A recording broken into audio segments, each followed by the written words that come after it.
স্বাগত সকলকে গল্পকথার শ্রুতিপাঠ্যে। পাঠ চলছে উপন্যাসের অধ্যায় থেকে বিভূতিভূষণ বন্দ্যোপাধ্যায় রচিত পথের পাঁচালী। আজকের পর্বে পথের পাঁচালী উপন্যাস থেকে আপনাদেরকে পাঠ করে শোনাবো ৩১ পরিচ্ছেদ। তবে প্রিয় শ্রোতা বন্ধুগণ, আর দেরি না করে আজকের পর্বের পাঠ শুরু করা যাক। বিভূতিভূষণ বন্দ্যোপাধ্যায় রচিত উপন্যাস পথের পাঁচালী, ৩১ পরিচ্ছেদ। হরিহরের বাসাটা বিশেষ ভালো নয়। নিচের তলায় স্যাঁতসেঁতে ঘর, তাও মাত্র দুখানি। এত অন্ধকার যে হঠাৎ বাহির হইতে আসিলে ঘরের কোনো জিনিস নজরে পড়ে না। এরকম স্থানে সর্বজয়া কখনো বাস করে নাই। তাহাদের দেশের বাড়ি পুরানো হইলেও রৌদ্র হাওয়া খেলিবার বড় বড় দরজা জানালা ছিল। সেকালের উঁচু ভিতের কোঠা খটখট করিত শুকনা। এ বাসার স্যাঁতস্যাঁতে মেজে ও অন্ধকারে সর্বজয়ার মাথা ধরে। অপু তো মোটেই ঘরে থাকে না। সূর্যালোক পুষ্ট নবীন তরুর ন্যায় শুধু আলোর দিকে তার মুখটি থাকে ফেরানো। নিশ্চিন্দিপুরের মুক্ত মাঠি নদীর আলো হাওয়ায় মানুষ হইয়া এই বদ্ধ ঘরের অন্ধকারে তার প্রাণ হাঁপাইয়া ওঠে। এক দণ্ডও সে সেখানে তিষ্ঠিতে পারে না। কাশি দেখিয়া সে একটু নিরাশ হইয়াছে। বড় বড় বাড়িঘর থাকিলে কি হইবে, এখানে বন নাই মোটেই। সন্ধ্যার দিকে একদিন কথক ঠাকুর হরিহরের বাসায় আসিল। এ কথা ও কথার পর বলিল, কই আপনার ছেলেকে দেখছি নে। হরিহর বলিল, কোথায় বেরিয়েছে খেলা করতে, দশাশ্বমেধ ঘাটের দিকেই বোধহয় বেরিয়েছে। কথক ঠাকুর উড়ানির প্রান্তে কি দ্রব্য খুলিতে খুলিতে বলিল, আপনার ছেলের সঙ্গে বড় ভাব হয়ে গিয়েছে মশাই। সেদিন ঘাটে কাছে ডেকে বসিয়ে অনেকক্ষণ ওর সঙ্গে কথা কইলাম। কড়ি খেলতে ভালোবাসে, তাই এই দুটো বড় বড় সমুদ্রের কড়ি সেদিন ব্রতের সিধেও কারা দিয়েছিল। ভাবলাম ওকে দিয়ে আসি, রেখে দিন আপনি, ও এলে দেবেন। অঘ্রাণ মাসের শেষে অপু বাবাকে ধরিল, সে স্কুলে ভর্তি হইবে। বলিল, সবাই পড়ে স্কুলে বাবা, আমিও পড়ব। ওই তো গলির মোড় ছাড়িয়ে একটুখানি গিয়েই ভালো স্কুল। হরিহর ছেলেকে স্কুলে ভর্তি করিয়া দিল। যদিও ছাত্রবৃত্তি স্কুল, তবে ইংরাজি পড়াও হয়। প্রসন্ন গুরুমশায়ের পাঠশালা ছাড়িয়া দেওয়ার পরে সে প্রায় ৪-৫ বছর হইয়া গিয়াছে এই তাহার পুনরায় অন্য বিদ্যালয়ে ভর্তি হওয়া। মাঘ মাসের মাঝামাঝি কথক ঠাকুর এক টুকরা বালির কাগজ হাতে একদিন হরিহরের বাসায় আসিয়া হাজির। কাগজের টুকরা দেখাইয়া বলিল, দেখুন তো মশাই পড়ে, এই রকম যদি লিখি তবে হয়? হরিহর পড়িয়া দেখিল, কাশীবাসী রামগোপাল চক্রবর্তী নামে কোনো লোক কথক ঠাকুরের নামে স্বগ্রামের 10 বিঘা জমি দানপত্র লিখিয়া দিতেছে। অমুক অমুক সাক্ষী, স্থান দশাশ্বমেধ ঘাট, অমুক তারিখ। কথক ঠাকুর বলিল, ব্যাপারটা কি জানেন? আমাদের দেশে কুমুরে গ্রামের রামগোপাল চক্রবর্তী ভারী পণ্ডিত ছিলেন। মরবার বছরখানেক আগে আমাকে বললেন, রামধন, তোমার তো কিচ্ছু নেই, ভাবছি তোমাকে বিঘে 10 জমি দান করব, তুমি নেবে কি? তা ভাবলাম সৎ ব্রাহ্মণ দিতে চাচ্ছেন, দোষী বা কি। তারপর তিনি মুখে মুখে জমিটা আমায় দিয়ে দিলেন। দিলেন এতকাল তত গা করিনি, কাশিতেই থাকবো, দেশে ঘরে থাকবো না, কি হবে জমি। তারপর চক্রবর্তী মশাই গেলেন মারা, জমির দানটা মুখে মুখেই রয়ে গেল। এতকাল পরে ভাবছি দেশে যাব, ছেলে পিলে না হলে কি আর মানুষ মশাই? আপনাকে বলতে কি, 100-3 টাকা হাতে করেছি জলাহার করে মশাই। আর 100-2 টাকা পেলে ক্ষত্রিয় ঘরের মেয়ে পাওয়া যায়, তা যদি তাই ঘটে তবে জমিটা দরকার হবে তো। ভাবলুম মুখে মুখে দান, সে কি আর চক্রবর্তী মশাইয়ের ছেলেরা মানবে? ভেবেচিন্তে এই কাগজখানা বসে বসে লিখেছি, নিজেই লিখেছি মশাই, সইটই সব, 2 জন সাক্ষী সব বানানো। দেখি লেখা কাগজ যদি মানে, গিয়ে বলবো, এই দেখো তোমার বাবা এই জমিটা দান করেছেন। উঠিবার সময় কথক ঠাকুর বলিল, ভালো কথা মশাই, মঙ্গলবার মাঘী পূর্ণিমার দিন আপনার ছেলেকে আমি সঙ্গে করে নিয়ে যাব ওই টেওটার রাজার ঠাকুরের বাড়িতে, ঠিক মান মন্দিরের গায়েই এক্কেবারে। সন্ধ্যের পর বছর বছর ব্রাহ্মণ ভোজন করায় কি না? একটু সগর্বে বলিল, আমায় একখানা করে নেমন্তন্ন পত্তর দেয়, বেশ ভালো খাওয়ায়, চমৎকার। আমি এসে নিয়ে যাব সেদিন কিন্তু। মাঘী পূর্ণিমার দিন শেষ রাত্রি হইতে পথে স্নানার্থীদের ভিড় দেখিয়া সর্বজয়া অবাক হইয়া গেল। দলে দলে মেয়ে পুরুষে জয় বিশ্বনাথ জি কি জয়, বলো বোম, বলো বোম বলিতে বলিতে দুরন্ত মাঘের শীতকে উপেক্ষা করিয়া স্নানের জন্য চলিয়াছে। একটু বেলা হইলে পাঞ্জাবি স্ত্রীলোকটির সঙ্গে সর্বজয়াও স্নান করিতে গেল। গঙ্গার ঘাটের জল, সিঁড়ি, মন্দির, পথ সব উৎসব বেশে সজ্জিত নরনারীতে পূর্ণ। জলে নামা এক দুঃসাধ্য ব্যাপার। ষষ্ঠীর মন্দিরে লাল নিশান উড়িতেছে। সন্ধ্যার আগে কথক ঠাকুর অপুকে লইতে আসিল। সর্বজয়া বলিল, পাঠিয়ে দাও গিয়ে, কেউ নেই, অপুর উপর একটা দম হয়েছে, দশাশ্বমেধ ঘাটে ওকে ডেকে কাছে বসিয়ে গল্প করে, একদিন নাকি পেঁপে কিনে খাইয়েছে, পাঠিয়ে দাও, লোক ভালো। অপু প্রথমে কথক ঠাকুরের সঙ্গে তাহার বাসায় গেল। খোলার ঘর, মাটির দেওয়ালের নানা স্থানে খড়ি দিয়া হিসাব লেখা, নমুনা সিয়ারসোলের রানীর বাড়ি ভাগবত পাঠ 4 অর্থাৎ 4 টাকা, মুসম্মত কুন্তার ঠাকুর বাড়ি ওই 2 অর্থাৎ 2 টাকা, ধারকলালজি দোবের একদিনের খোরাকি 4 অর্থাৎ 4 আনা, এখনকার 25 পয়সার সমতুল্য। বিশেষ কিছু আসবাবপত্র নাই, একখানা সরু চৌকি পাতা, একটা ছোট টিনের তোরঙ্গ, একটা দড়ি টাঙানো আলনা, একজোড়া খড়ম, দেওয়ালের গায়ে পেরেকে একটা বড় পদ্মবীজের মালা টাঙানো। কথক ঠাকুর বলিল, কমলা লেবু খাবে? অপু ঘাড় নাড়িয়া বলিল, আছে আপনার? কি জানি কেন এই কথক ঠাকুরের কাছে তাহার কোনো প্রকার লজ্জা কি সংকোচ বোধ হইতেছিল না। লেবুর খোসা ছাড়াইতে ছাড়াইতে জিজ্ঞাসা করিল, কালে বর্ষতু পর্জনাং জানেন আপনি? কালে বর্ষতু পর্জনাং খুব জানি, রোজ বলি তো, একদিন শোনো না। এখন বলুন না একটিবার। কথক সুর করিয়া বলিল বটেই, কিন্তু অপুর মনে হইল তাহার বাবার মুখে শুনিলে আরো ভালো লাগে, কথকের গলা বড় মোটা। দেশে লইয়া যাইবার জন্য কথক ঠাকুর নানা খুচরা মাটির ও পাথরের জিনিস, পুতুল, খেলনা, শিবলিঙ্গ, মালা, কাঠের কাঁকই সংগ্রহ করিয়া রাখিয়াছে। অপুকে দেখাইয়া বলিল, কাশির জিনিস, সবাই বলবে কি এনেছ দেখি, তাই নিয়ে যাব। নানা সরু গলি পার হইয়া একটা অন্ধকার বাড়ির দরজার সামনে আসিয়া কথক ঠাকুর দাঁড়াইল। নিচু হইয়া দরজা দিয়া অতি কষ্টে কথকের সঙ্গে ঢুকিয়া অপুর মনে হইল বাড়িটাই কেহ কোথাও নাই, সব নিঝুম। কথক ঠাকুর দু একবার গলায় কাশির শব্দ করিতে কে একজন দালানের চারপাই হইতে ঘুম ভাঙিয়া উঠিয়া মোটা গলায় হিন্দিতে কি জিজ্ঞাসা করিল, অপু তাহা বুঝিতে পারিল না।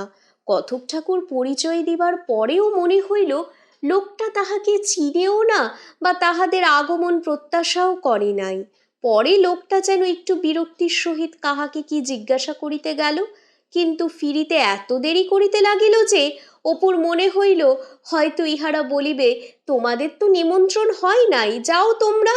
যাহাই হোক, অন্ধকারে ঠায় 15 মিনিট দাঁড়াইবার পরে লোকটা ফিরিয়া আসিয়া দালানের এক স্থানে আধ অন্ধকারে খান কতক শালপাতা পাতিয়া ইহাদের বসাইয়া দিল। একটা মোটা পিতলের লোটায় জল দিয়া গিয়াছে। কথক ঠাকুর যেন ভয়ে ভয়ে গিয়া আসনের উপর বসিল। রাজার বাড়ি, কি না জানি খাওয়ায়। অধীর আগ্রহে অপু প্রায় আরো 20 মিনিট পাতা পাতিয়া বসিয়া রহিল। কাহারও দেখা নাই। নিমন্ত্রণ খাইতে পাইবার নিশ্চয়তার সম্বন্ধে যখন পুনরায় অপুর মনে সন্দেহ দেখা দিতেছে, ঠিক সেই সময় পরিবেশটার আবির্ভাব রূপ অঘটন ঘটিল। মোটা মোটা আটার পুরি ও স্বাদ গন্ধহীন বেগুনের ঘণ্ট, শেষে খুব বড় বড় লাড্ডু। অপু কামড়াইতে গিয়া লাড্ডুতে দাঁত বসাইতে পারিল না, এত কঠিন। কথক ঠাকুর চাহিয়া চাহিয়া সেই মোটা পুরিখান 10-12 আগ্রহের সহিত খাইল। মাঝে মাঝে অপুর দিকে চাহিয়া বলিতেছিল, পেট ভরে খাও, লজ্জা করো না, বেশ খাওয়ায়, বেশ লাড্ডু না, দাঁতে এখনো খুব জোর আছে, বেশ চিবুতে পারি। 100 বৎসর একসঙ্গে থাকিলেও কেহ হয়তো আমার হৃদয়ের বাহিরে থাকিয়া যায়, যদি না কোনো বিশেষ ঘটনায় সে আমার হৃদয়ের কবাট খুলিতে পারে। আজকার এই নিমন্ত্রণ খাইতে আসার অনাদর অবজ্ঞা অপু বালক হইলেও বুঝিয়াছিল। তাহার পরও এই খাইবার লোভে ও আনন্দে অপুর অন্তরতম হৃদয়ে ঘা লাগিল। তাহার মনে হইল এ কথক ঠাকুর অতি অভাজন। ভাবিল, কথক ঠাকুর কখনো কিছু খেতে পায় না, আহা এই লাড্ডু তাই অমন করে খাচ্ছে। ওকে একদিন মাকে বলে বাসাতে নেমন্তন্ন করে খাওয়াবো।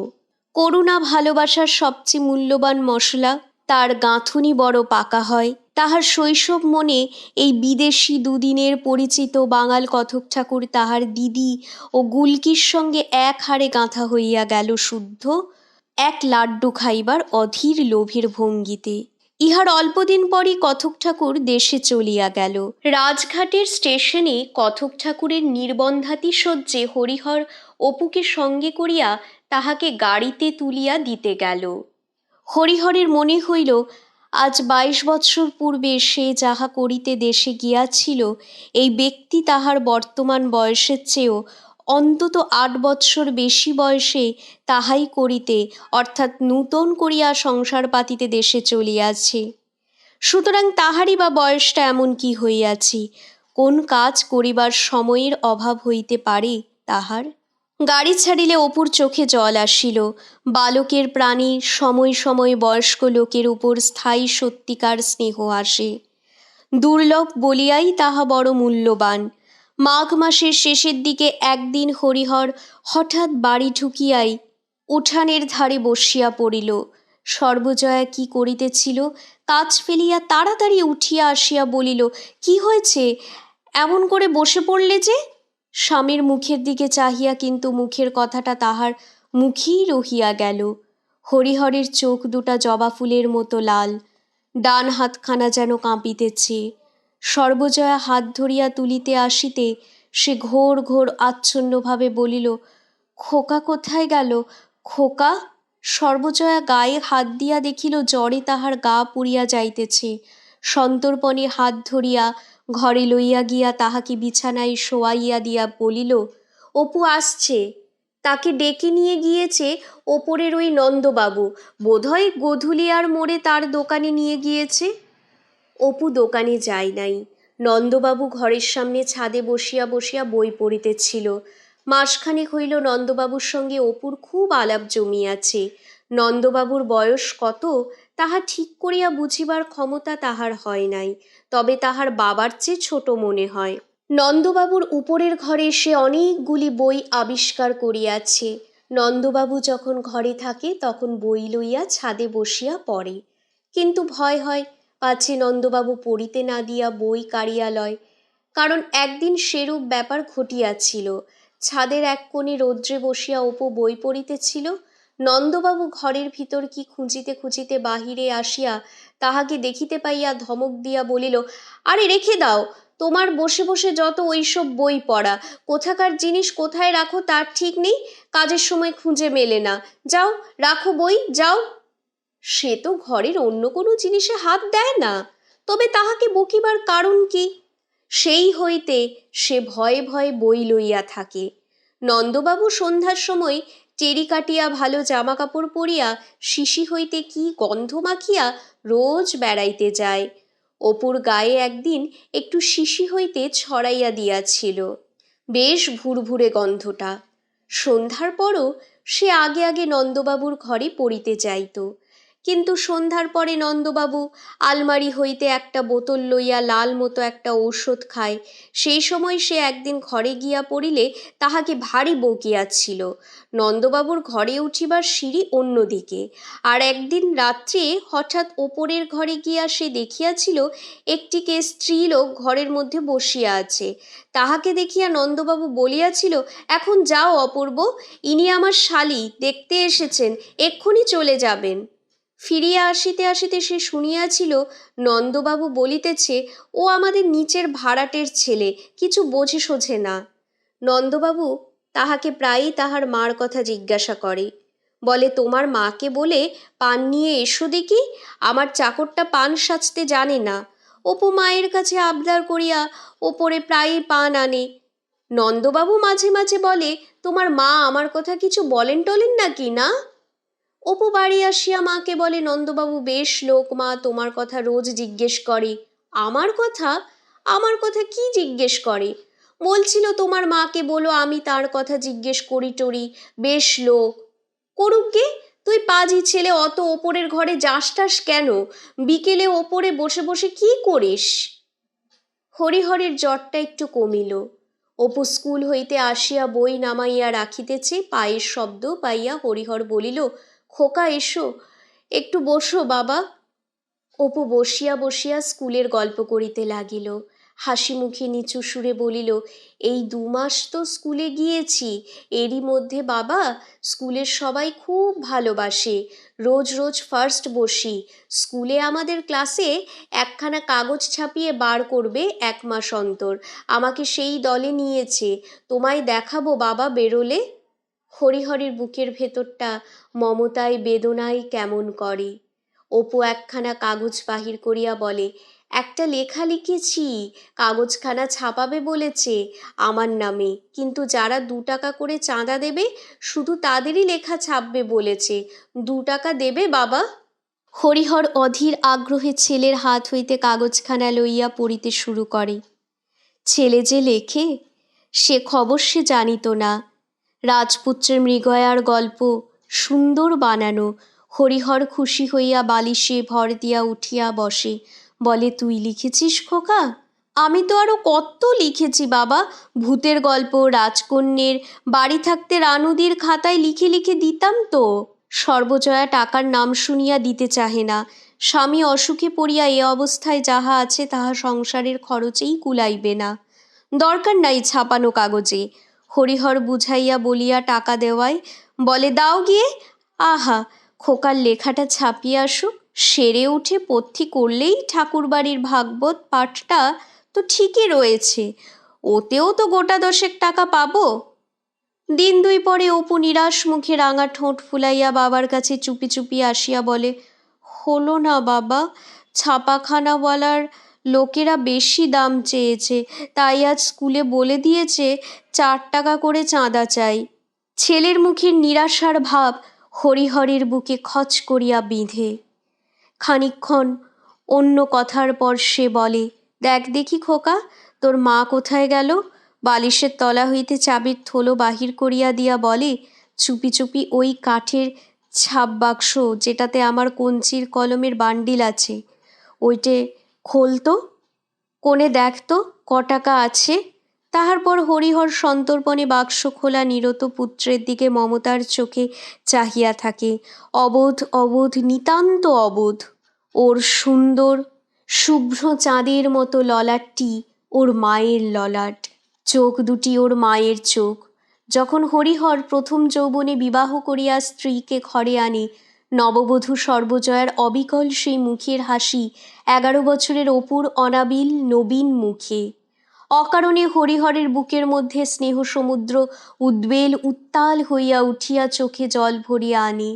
অপু যেন প্রথম বসন্তের নবকিশলয়, তাহার মুখের আনন্দ যেন প্রভাতের নব অরুণ আভা। তার ডাগর ডাগর নীলাভ চোখ দুটির চাহনির মধ্যে নিজের অতীত যৌবন দিনের সে অসীম স্বপ্ন, সুনীল পাহাড়ের নবীন শালতরু শ্রেণীর উল্লাস মর্মর, কুলহারা সমুদ্রের দুরাগত সঙ্গীত ধ্বনি। অপু চুপি চুপি বাবাকে দেখাইয়া বলে, 4 টাকা আছে বাবা। হরিহর সময় অসময়ের জন্য টাকা কয়টি রাখিয়া দিয়াছে নিজের বাক্সে লুকাইয়া। স্ত্রী জানে না, কাজেই সে নিশ্চিন্ত মনে বলিতে পারিল, নিয়ে যা খোকা, চাঁদা দিয়ে দিস, কিন্তু তোর মাকে যেন বলিস নে। অপু খুশির সুরে বলে, ছাপা বেরোলে তোমায় দেখাবো বাবা, আমার নামে ছাপিয়ে দেবে বলেছে, এই সোমবারের পরের সোমবারে বেরোবে। পরদিন সকাল হইতে হরিহরের অসুখ আবার বাড়িল। সর্বজয়া ভয় পাইয়া ছেলেকে বলিল, নন্দবাবুকে বলগে যা তো, একবার এসে দেখে যান। নন্দবাবু দেখিয়া বলিল, একজন ডাক্তার ডাকতে হবে অপূর্ব, তোমার মাকে বলো। বৈকালে নন্দবাবুই একজন ডাক্তার সঙ্গে করিয়া আনিল। ডাক্তার দেখিয়া শুনিয়া বলিল, ঠান্ডা লেগে হয়েছে, ব্রঙ্কোনিমোনিয়া, ভালো নার্সিং চাই। নিচের ঘরে কি এমনি করে থাকে? খোকা, তুমি একটা শিশি নিয়ে এসো আমার ডাক্তারখানায়, ওষুধ দেব। অপু কয়েকদিন গিয়া দশাশ্বমেধ ঘাটের ওপর ডাক্তারের ডিসপেন্সারি হইতে ঔষধ আনিল। বিশেষ কোনো ফল দেখা গেল না। দিন দিন হরিহর দুর্বল হইয়া পড়িতে লাগিল। এদিকে টাকা যে কয়টি ছিল ভিজিটে ও পথ্যে খরচ হইয়া গেল। ডাক্তার বলিল, অন্তত 1 সের করিয়া দুধ ও অন্যান্য ফল না খাইতে দিলে রোগী দুর্বল হইয়া পড়িবে। 3.5 টাকা দামের একটা বিলাতি পথ্যের ব্যবস্থাও দিয়া গেল। বিদেশ বিভূঁই জায়গা, একবার দেখিয়া সাহস দেয় এমন লোক নাই। সর্বজয়া চারিদিক অন্ধকার দেখিল। এই বিপদের মধ্যে সর্বজয়া আবার এক নূতন বিপদে পড়িল। উপরের ছাদে দাঁড়াইয়া ঝুঁকিয়া দেখিলে রাঁধিবার ঘর দেখা যায়। ইতিপূর্বেও সে মাঝে মাঝে নন্দবাবুকে ছাদ হইতে তার রান্নাঘরের দিকে উঁকিঝুঁকি মারিতে দেখিয়াছে। সম্প্রতি হরিহরের অসুখ হইবার পর হইতে নন্দবাবু বড় বাড়াইয়া তুলিল। নানা অছিলায় সেদিনে 10 বার ঘরের মধ্যে আসে। আগে আগে অপুকে আড়াল করিয়া জিজ্ঞাসা করিত, আজকাল সরাসরি তাহাকে সম্বোধন করিয়া কথাবার্তা বলে। প্রথমটা সর্বজয়া কিছু মনে করে নাই, বরং বিপদের সময় এই অনাত্মীয় লোকটি যথেষ্ট সাহায্য ও দেখাশোনা করিতেছে ভাবিয়া মনে মনে কৃতজ্ঞই ছিল। কিন্তু ক্রমেই যেন তাহার মনে হইতে লাগিল যে এই যে বাড়াবাড়ি, ইহা কোথায় যেন বেখাপ ঠেকিতেছে। নন্দবাবু নিজে পান কিনিয়া আনিয়া সম্মুখে রাখিয়া বলে, চাকরদের হাতে পান সাজা, জীবনটা গেল বউ ঠাকুরন, সাজন দেখি একবার। তাহাতেও সর্বজয়া দোষ ধরে নাই, বরং এই প্রবাসী আত্মীয় স্নেহবঞ্চিত লোকটির উপর মনে মনে একটু করুণাই হইত। কিন্তু ঘনিষ্ঠতা ক্রমে শোভনতার সীমা ডিঙাইতে চলিল। আজকাল পান আনিয়া বলে, রাখো দেখি বউ ঠাকুরন, হাত হইতে সর্বজয়া লইবে এইরূপই যেন চায়। অপু তো পাগল, অধিকাংশ সময়ই বাটিতে তাহাকে খুঁজিয়া মেলে না। ও ঘরে হরিহর অচৈতন্য অবস্থায় পড়িয়া থাকে, আর ঠিক সেই সময়টিতেই নন্দবাবু ঘরে আসিবে রোগী দেখিতে। ছলছুতায় এ কথা ও কথায় 1/2 ঘণ্টা না কাটাইয়া সে ঘর হইতে যায় না। বলে, কোনো ভয় নেই বউ ঠাকুরন, আমি আছি ওপরে। অপূর্ব থাকে না থাকে, ওই সিঁড়িটার ওপর গিয়ে ডেকো না। বিপদের সময় অত বাঁচতে গেলে একটু চুন দাও তো, বোঁটা নেই? আহা, আঙুলের মাথাতে করি একটু দাও না অমনি। হরিহরের জ্ঞান হইলেই ছেলের জন্য অস্থির হইয়া ওঠে। এদিক ওদিক চাহিয়া ক্ষীণর সুরে বলে, খোকা কই, খোকা কই? সর্বজয়া বলে, আসছে। তাই কি হতচ্ছাড়া ছেলে একটু কাছে বসবে? বেরিয়েছে বুঝি সেই ঘাটে? ছেলে বাড়ি এলে বলে, বসতে পারিসনি একটু কাছে? খোকা খোকা করে পাগল, খোকার তো ভেবে ঘুম নেই। যা বসকে যা, গায়ে মাথায় একটু হাত বুলিয়ে দিতে নেই বুঝি? ছেলে হয়ে সজ্ঞে ঘণ্টা দেবেন কি না? অপু অপ্রতিভ মুখে বাবার শিয়রের পাশে বসে, কিন্তু খানিক বসিয়াই মনে ভাবে, ওহ, কতক্ষণ বসে থাকবো? বেশ তো, আমার বুঝি একটু বেড়াতে কি খেলা করতে নেই? কনকনে ঠান্ডায় পা অবশ হইয়া আসে, তাহার মন ছটফট করে। এক দৌড়ে এক্কেবারে সেই দশাশ্বমেধ ঘাট। জলের রান নির্মল মুক্ত হাওয়ায়, সুবেশ নরনারীর ভিড়। পল্টু, সুবীর, গোলু, পটল, পল্টুর দাদা, রামনগরের রাজার সেই ময়ূরপঙ্খীটায় আজ আবার বাজ। বেলা 4টার সময়। উসখুস করিতে করিতে চক্ষু লজ্জায় সন্ধ্যা করিয়া ফেলে। মায়ের ভয়ে যাইতে সাহস পায় না। সকালে সর্বজয়া একদিন ছেলেকে বলিল, হ্যাঁ রে, ওই সাদা বাড়িটার পাশে কোন ছত্তর জানিস? হুম, তুই ছত্তরে খাসনি একদিনও? এখানে এসে কাশিতে এলে ছত্তরে খেতে হয় কিন্তু, জানিসনি বুঝি? খেয়ে আসিস না আজ, দেখেই আসিস না। কাশিতে এলে ছত্তরে খেতে হয় কেন? খেলে পুণ্যি হয়। আজ দশাশ্বমেধ ঘাটে নে, অমনি ছত্তর থেকে খেয়ে আসিস, বুঝলি? বেলা 12টার সময় সত্র হইতে খাইয়া অপু বাড়ি ফিরিল। তাহার মা রান্নাঘরের বারান্দায় বসিয়া বাটিতে কি লইয়া খাইতেছিল। তাহাকে দেখিয়া প্রথমটা লুকাইবার চেষ্টা করিল বটে, কিন্তু অপু অত্যন্ত কাছে আসিয়া পড়িয়াছে। লুকাইতে গেলে সন্দেহ জাগানো হয় ভাবিয়া সহজ সুরে বলিবার চেষ্টা করিল, খেয়ে এলি? কেমন খাওয়ালে রে? মা অড়হরের ডাল ভেজা খাইতেছে। ভালো না? কুমড়োর একটা ছাইখণ্ড, বসে বসে হয়রান। বড্ড ময়লা কাপড় পরা লোক সব খেতে যায়। আমি আর যাচ্ছি নে, পুণ্যিতে আমার দরকার নেই। ও কি খাচ্ছ মা? তোমার বেরতো নাকি? রান্না হয়নি? আজ তো আমার কুলুই চুন্ডি, এই দুটো অড়লের ডাল ভিজে বেশ খেতে লাগে। আমি বড্ড ভালোবাসি। খাবি দুটো ওবেলা? রাত্রিতেও রান্না হইল না? তাহার মা বলিল, অড়লের ডাল ভিজে খেয়ে দেখ দেখি, বেশ লাগবে এখন। এবেলা রাঁধলাম না, ভারী তো খাস। এত কটা ভাতে বসিস বই তো নয়, ওই খেয়ে কি আর খেতে পারবি? পরদিন দুপুরে নন্দবাবু একতারা পান অপুর হাতে দিয়া বলিল, তোমার মার কাছ থেকে সেজে নিয়ে এসো তো। রোগীর ঘরের পাশের ঘরে সর্বজয়া বসিয়া পান সাজিতেছে। নন্দবাবু জুতার শব্দ করিতে করিতে উপর হইতে নামিয়া রোগীর ঘরে ঢুকিল এবং অতি অল্পক্ষণ পরই সেখান হইতে বাহির হইয়া সর্বজয়া যে ঘরে পান সাজিতেছে সেখানে ঢুকিল। সারা রাত্রি জাগিয়া কাটাইয়া সর্বজয়ার ঝিমানি ধরিয়াছিল। জুতার শব্দে চমক ভাঙিলে এক্কেবারে সম্মুখে নন্দবাবুকে দেখিয়া সে জড়সড় হইয়া ঘোমটা টানিয়া দিল।